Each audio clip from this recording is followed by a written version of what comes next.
안녕하세요. 보따리 극장입니다. 오늘은 사랑과 의무, 그리고 외로움 사이에서 다시 제자리를 찾아가는 과정을 담은 60대 여성의 이야기입니다. 실제 사연을 각색해 주인공의 시선으로 들려드립니다. 재미있게 들어주세요. 새벽 2시 진동음 하나가 어둠을 깼다. 잠들지 못한 밤이었다. 아니, 잠들어야 할 이유를 잊은 밤이었는지도 모른다. 화면을 켰을 때 반사된 내 얼굴이 먼저 보였다. 주름진 눈가, 희끗한 머리카락, 그리고 낯선 표정. 이게 나였나? 손가락을 움직이기 전에 잠시 망설였다.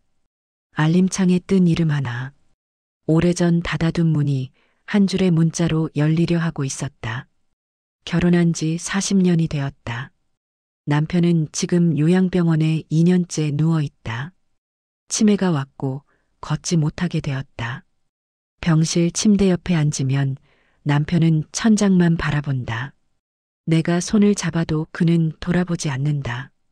이름을 불러도 대답이 없다. 어쩌다 눈을 마주치면 남편은 작게 웃는다. 하지만 그게 누굴 향한 웃음인지는 나도 모른다. 그의 기억 속에 내가 있을까? 있다면 나는 그에게 누구일까? 하루는 정해져 있다. 새벽에 눈을 뜨고 창문을 연다. 빨래를 개고 아침을 먹는다. 10시쯤 집을 나서 병원으로 간다. 복도를 지나며 소독약 냄새를 맡는다. 병실 문을 열고 들어가 차가운 남편의 손을 잡는다. 내 체온이 그의 손으로 스며들 때까지 그렇게 앉아 있는다. 오후 2시 면회 시간이 끝나면 집으로 돌아온다. 그리고 작은 공방에서 손수건이나 티코스터 같은 수공예품을 만든다. 한 달에 몇 개나 팔릴까? 그래도 손을 움직이면 시간이 지나간다. 사랑은 오래가면 익숙함이 된다 했는데 익숙함 뒤엔 공허함이 있었다. 돌봄은 의무가 아니라 사랑이라 믿었다. 하지만 내 이름을 부르는 사람은 더 이상 없었다. 그리움은 잊은 줄 알았다. 새벽 한 줄의 문자가 그걸 깨웠다. 남편이 쓰러진 건 3년 전 겨울이었다. 갑작스럽게 왔다. 아침에 일어나지 못하더니 병원으로 실려갔다. 뇌졸중이었다. 재활 치료를 받았지만 회복은 더뎠다.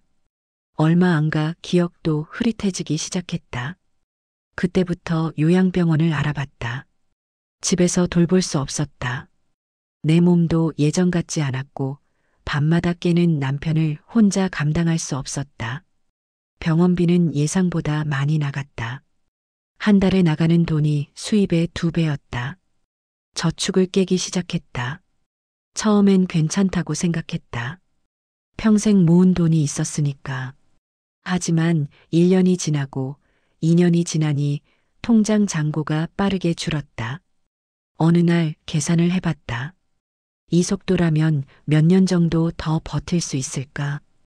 그 이후는 생각하지 않으려 했다. 공방 일은 소일거리에 가까웠다.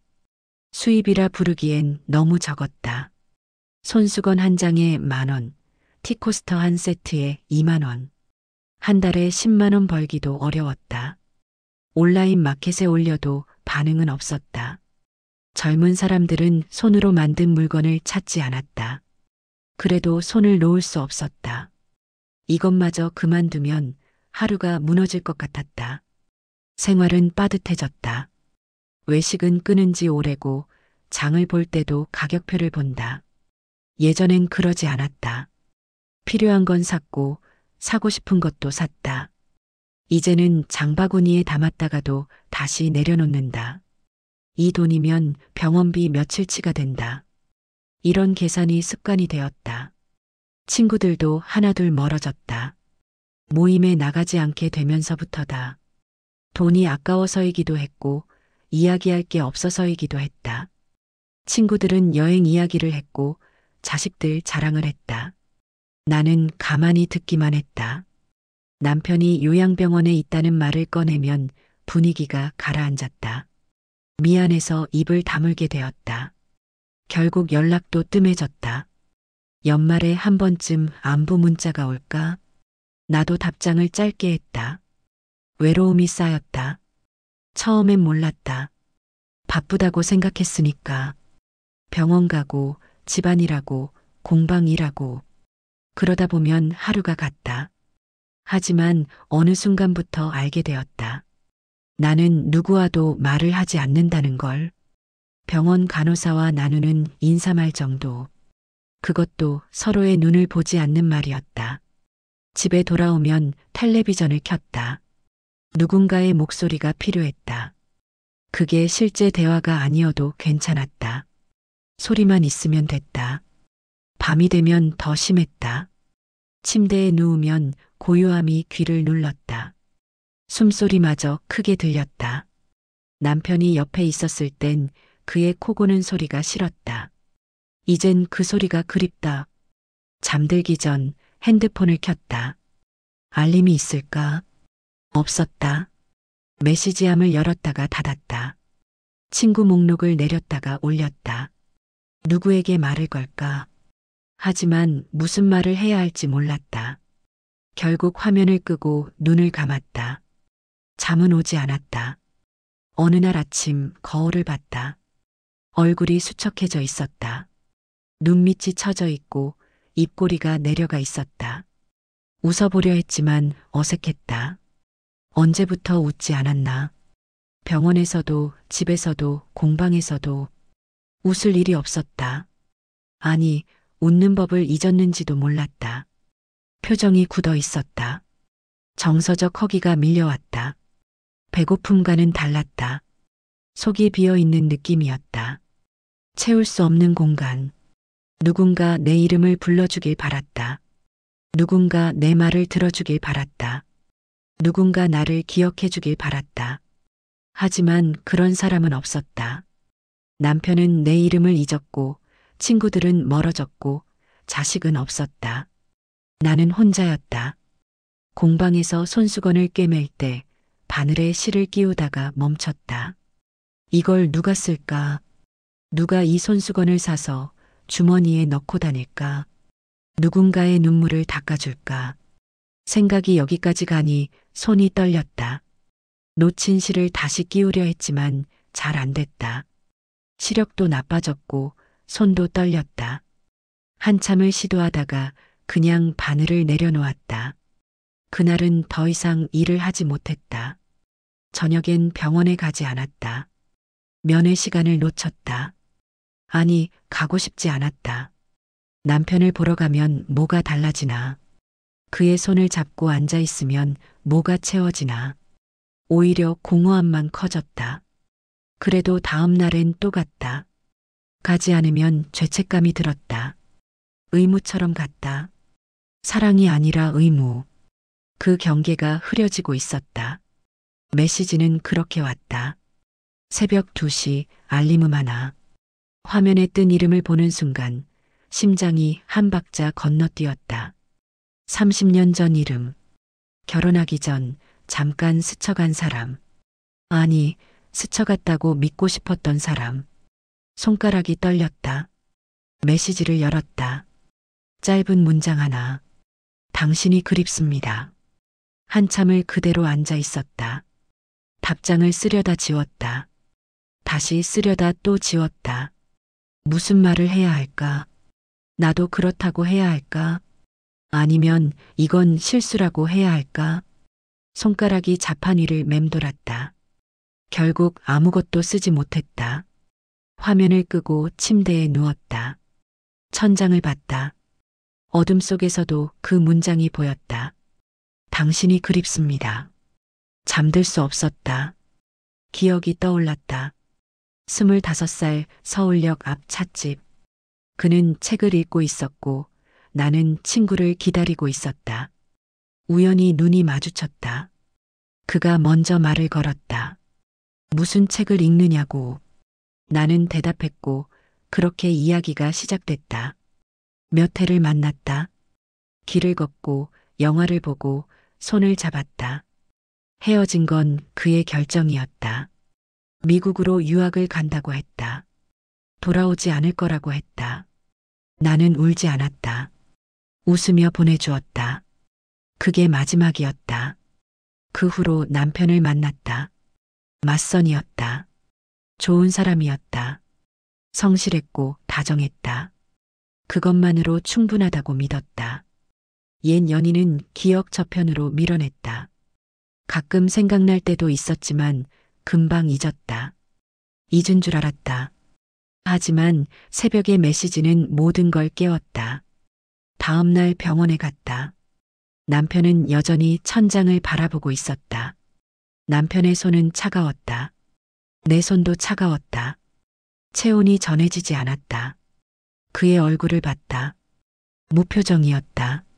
눈동자에 초점이 없었다. 숨소리만 들렸다. 나는 그의 이름을 불렀지만 대답이 없었다. 그 순간 옛 연인의 얼굴이 겹쳤다. 기억 속 그는 웃고 있었다. 햇살 아래서, 찻집 창가에서, 서울역 앞에서 그는 내 이름을 불렀고 내 눈을 봤다. 지금 내 앞에 있는 남편은 나를 보지 않았다. 내 이름을 기억하지 못했다. 내 말에 대답하지 않았다. 어느 쪽이 진짜일까? 50년을 함께한 남편인가? 몇 달을 함께했던 옛 연인인가? 혼란스러웠다. 병실을 나와 복도를 걸었다. 긴 복도였다. 소독약 냄새가 진했다. 창밖으로 오후 햇살이 들어왔다.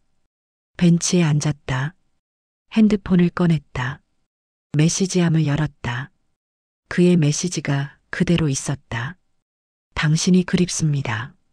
나는 답장을 쓰기 시작했다. 저도요. 라고. 하지만 지웠다. 이건 잘못된 거라고 생각했다. 남편이 저 병실에 누워 있는데 내가 무슨 짓을 하는 건가. 집으로 돌아와 공방에 앉았다. 손수건을 꿰매려 했지만 집중이 안 됐다. 자꾸 핸드폰을 봤다. 답장이 올까? 아니, 내가 답장을 해야 할까? 머릿속이 복잡했다. 바늘에 손가락을 찔렀다. 아프지 않았다. 그냥 멍하니 피를 바라봤다. 빨간 핏방울이 손수건에 떨어졌다. 며칠이 지났다. 답장은 하지 않았다. 하지만 메시지는 지우지 않았다. 하루에도 몇 번씩 열어봤다. 읽고 또 읽었다. 당신이 그립습니다. 6글자가 이렇게 무거울 줄 몰랐다. 가슴이 눌렸다. 숨쉬기가 답답했다. 친구에게 전화를 걸었다. 오랜만이었다. 목소리가 반가웠다. 안부를 물었다. 잘 지내느냐고. 나도 잘 지낸다고 대답했다. 거짓말이었다. 한참을 이야기하다가 조심스럽게 물었다. 옛 연인에게서 연락 오면 어떻게 해야 하느냐고. 친구는 잠시 침묵했다. 그러더니 웃었다. 그리움도 생명이지. 죽지 않았단 증거야. 그 말이 오래 남았다. 전화를 끊고 나서도 자꾸 떠올랐다. 그리움도 생명. 죽지 않았단 증거. 나는 아직 살아있는 걸까? 외로움 속에서, 의무 속에서, 공허함 속에서도 나는 여전히 사람을 그리워할 수 있는 걸까? 이런 마음이 나쁜 건 아닐까? 나는 침대에 누워 천장을 봤다. 어둠 속에서 눈물이 났다. 뺨을 타고 흘러 베개를 적셨다. 얼마나 울었을까? 알 수 없었다. 그냥 눈을 감았다. 일주일쯤 지났을 때 2번째 메시지가 왔다. 이번엔 낮이었다. 공방에서 일하고 있을 때 알림음이 울렸다. 한번 뵙고 싶습니다. 심장이 쿵 내려앉았다. 만나자는 거였다. 손이 떨렸다. 이번엔 망설임 없이 답장을 썼다. 언제 어디서요? 보내고 나서 후회했다. 하지만 이미 늦었다. 답장은 금방 왔다. 오늘 오후 3시 옛날 그 찻집 근처 카페. 주소를 보냈다. 나는 멍하니 화면을 봤다. 오늘 3시, 지금이 1시였다. 무슨 옷을 입어야 할까? 어떤 얼굴로 가야 할까? 뭐라고 말해야 할까? 아무 생각도 나지 않았다. 옷장을 열었다. 낡은 옷들 뿐이었다. 외출복이라 할 만한 게 없었다.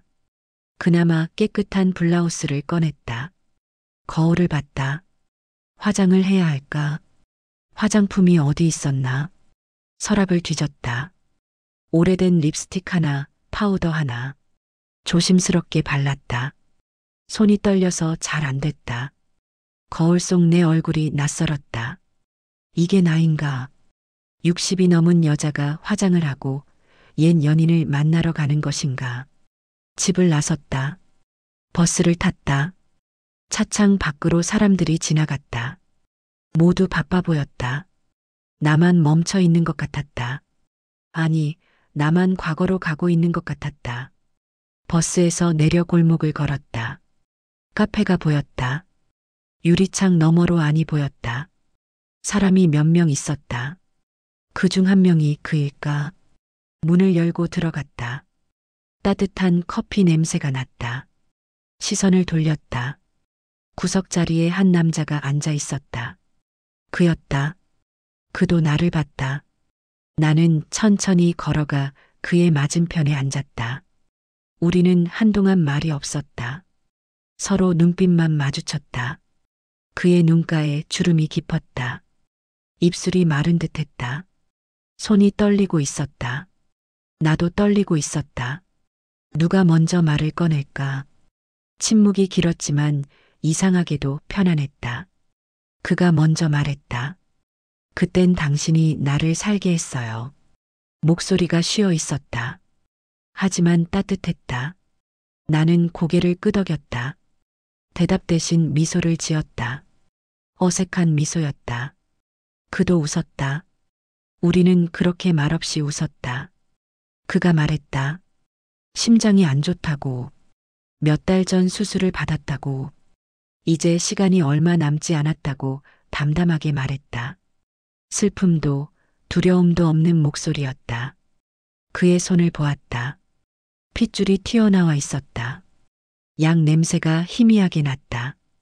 우리는 1시간쯤 앉아 있었다. 많은 말을 하지 않았다. 과거 이야기도 후회도 원망도 없었다. 그냥 서로를 봤다. 창밖으로 햇살이 들어왔다. 유리창에 우리의 모습이 비쳤다. 낯선 얼굴들이었다. 하지만 그 안에 젊은 우리가 어렴풋이 보였다. 헤어질 시간이 왔다. 우리는 카페 문 앞에서 마주봤다. 악수를 할까, 포옹을 할까? 아무것도 하지 않았다. 그냥 눈으로 인사했다. 그걸로 충분했다. 집으로 돌아오는 길 핸드폰이 울렸다. 그에게 온 메시지였다. 당신은 내 기억 속 마지막 봄입니다. 눈물이 났다. 옆자리 사람이 쳐다봤지만 신경 쓰지 않았다. 슬퍼서가 아니었다. 따뜻해서였다. 누군가에게 봄이었다는 것. 기억 속에 남아있다는 것. 그게 이렇게 큰 위로가 될 줄 몰랐다. 그날 저녁 언제나처럼 병원에 갔다. 복도를 걸으며 소독약 냄새를 맡았다. 남편은 커튼 틈으로 들어오는 오후 햇살 아래 누워 있었다. 눈을 감고 있었다. 숨소리가 고르게 들렸다. 나는 침대 옆에 앉아 그의 손을 잡았다. 여전히 차가웠다. 내 체온이 천천히 그의 손으로 스며들었다. 남편의 얼굴을 봤다. 주름진 이마, 움푹 들어간 눈, 앙상한 뺨. 이 사람과 30년을 살았다. 함께 밥을 먹고 잠을 자고 늙었다. 이 사람의 손을 잡고 여기 앉아 있다. 이게 내 현실이다. 옛 연인은 기억 속에 있다. 카페에서의 1시간, 마지막 메시지, 그게 전부다.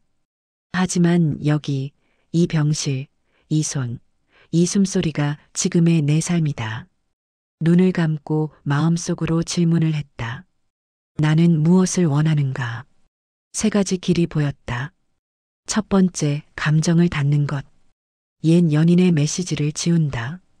다시는 떠올리지 않는다. 병원과 집과 공방을 오가며 예전처럼 산다. 평온할 것이다. 흔들림 없이 하루하루를 보낼 것이다. 하지만 공허할 것이다. 마음 한편이 여전히 비어 있을 것이다. 채워지지 않은 무언가가 남을 것이다. 두 번째, 답장을 보내는 것. 나도 그립다고, 당신도 내 기억 속에 남아있다고. 연락을 이어가고 가끔 만난다. 종종 이야기를 나누면 위로가 될 것이다. 외로움이 조금은 덜할 것이다. 누군가 내 이름을 불러주는 사람이 생길 것이다. 하지만 불안할 것이다. 죄책감이 따라올 것이다. 병실에 앉아 남편의 손을 잡을 때마다 다른 누군가를 떠올렸다는 사실이 가슴을 누를 것이다. 평화롭지 못할 것이다. 세 번째, 기억으로 품는 것. 답장은 하지 않는다. 하지만 메시지도 지우지 않는다. 가끔 꺼내본다. 그립다고 느끼는 그 감정을 인정한다. 하지만 거기서 멈춘다. 현실로 가져오지 않고 기억 속에 둔다. 고요할 것이다. 마음이 흔들리지 않을 것이다. 하지만 따뜻할 것이다. 누군가에게 봄이었다는 사실이 위로가 될 것이다. 그걸로 충분할 것이다. 눈을 떴다. 남편이 눈을 뜨고 나를 보고 있었다. 초점 없는 눈이었다. 하지만 나를 보고 있었다. 입술이 움직였다. 소리는 나지 않았다. 무슨 말을 하려는 걸까? 귀를 가까이 대었다. 희미한 소리가 들렸다. 이름이 뭐였더라? 가슴이 먹먹해졌다. 그는 내 이름을 잊었다. 30년을 함께한 아내의 이름을. 하지만 화가 나지 않았다. 슬프지도 않았다. 그냥 담담했다. 이게 현실이니까. 이게 우리의 지금이니까. 나는 그의 손을 꽉 쥐었다. 괜찮아요. 그냥 있어요. 그가 눈을 감았다. 다시 잠이 든 것 같았다. 나는 남편의 숨소리를 들으며 한참을 더 앉아 있었다. 창밖으로 해가 지고 있었다. 병실이 어두워졌다. 형광등을 켜지 않았다. 어둠 속에서 그냥 앉아 있었다. 생각을 정리했다. 나는 세 번째를 선택하기로 했다. 기억으로 품기로. 답장은 하지 않기로. 이유는 두 가지였다. 첫째, 현재의 관계를 지키고 싶었다. 남편은 나를 기억하지 못하지만 나는 그를 기억한다. 30년의 시간을 기억한다. 그 시간이 완벽하지 않았어도 그게 내 삶이었다. 그걸 지키고 싶었다. 다른 사람을 향한 마음으로 흔들리고 싶지 않았다. 둘째, 마지막 인사는 이미 충분했다. 카페에서의 눈빛, 마지막 메시지, 그걸로 됐다. 더 이상 말이 필요 없었다. 서로를 확인했다. 그립다는 것도, 기억한다는 것도. 그 이상은 탐욕이었다. 나는 탐욕스럽고 싶지 않았다. 하지만 감내해야 할 것도 있었다. 그립다는 말을 남기고 싶다는 유혹. 그 유혹을 평생 안고 가야 한다.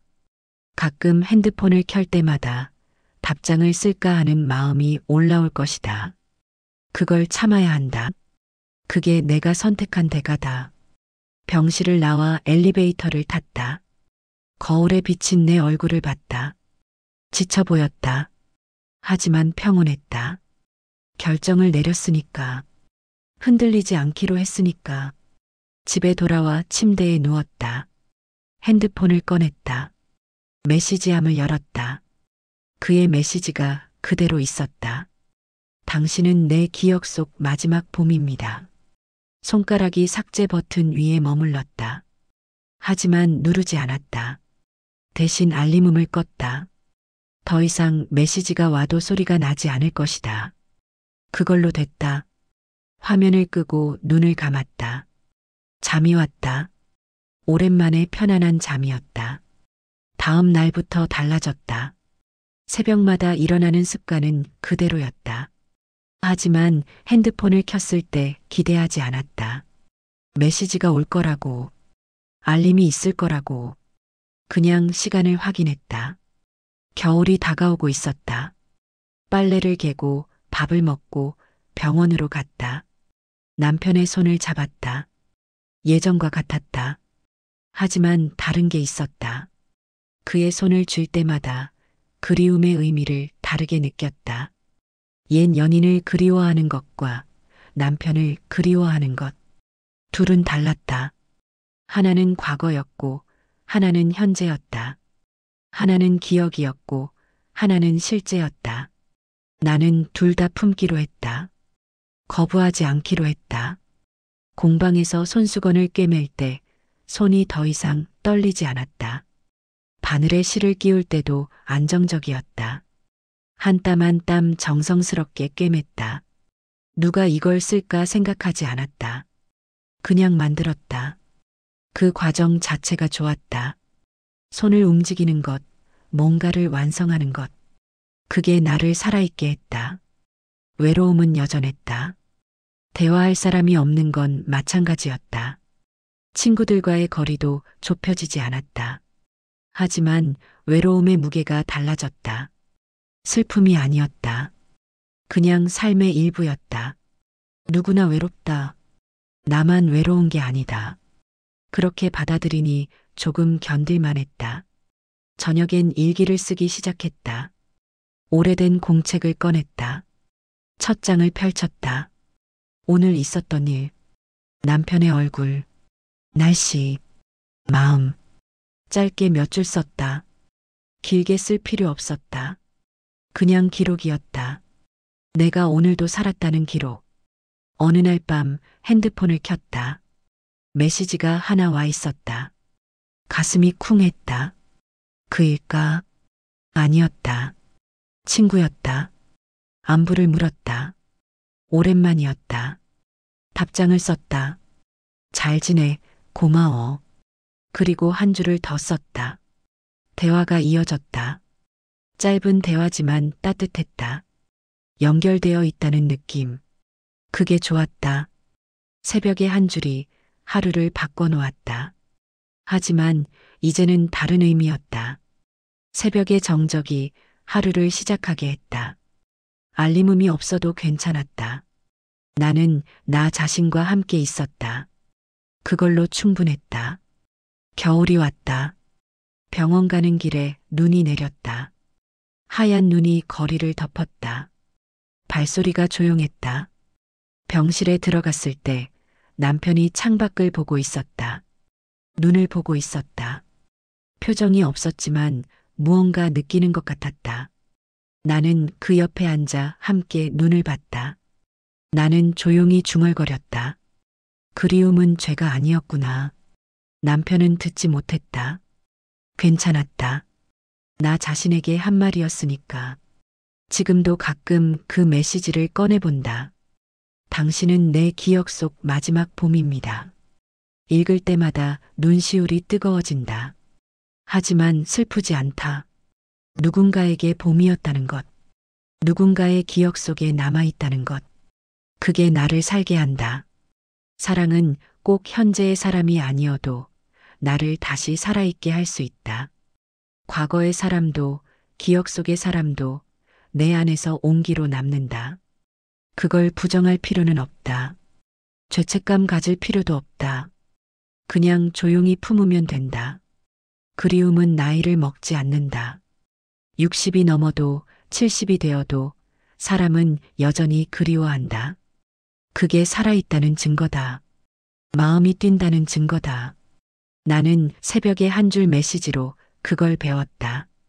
병원 복도를 걸을 때, 소독약 냄새를 맡을 때, 남편의 차가운 손을 잡을 때 나는 생각한다.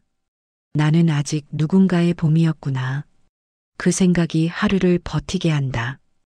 공방에서 손수건을 꿰맬 때도, 새벽에 눈을 뜰 때도, 혼자 밥을 먹을 때도, 외로움 속에서도 나는 안다. 사랑받았던 기억이 나를 지탱한다는 걸. 그 기억은 사라지지 않는다. 당신에게도 한 번쯤 다시 떠오르는 이름이 있나요? 그 이름을 떠올릴 때 죄책감을 느낄 필요는 없어요. 그리움은 죄가 아니니까. 그건 당신이 살아있다는 증거니까. 마음이 아직 뛰고 있다는 증거니까. 나는 오늘도 병원에 간다. 남편의 손을 잡으러. 그리고 집으로 돌아와 조용히 하루를 정리한다. 메시지함을 열어 그 문장을 다시 읽는다. 당신은 내 기억 속 마지막 봄입니다. 나도 중얼거린다. 나도 아직 누군가의 봄이었구나.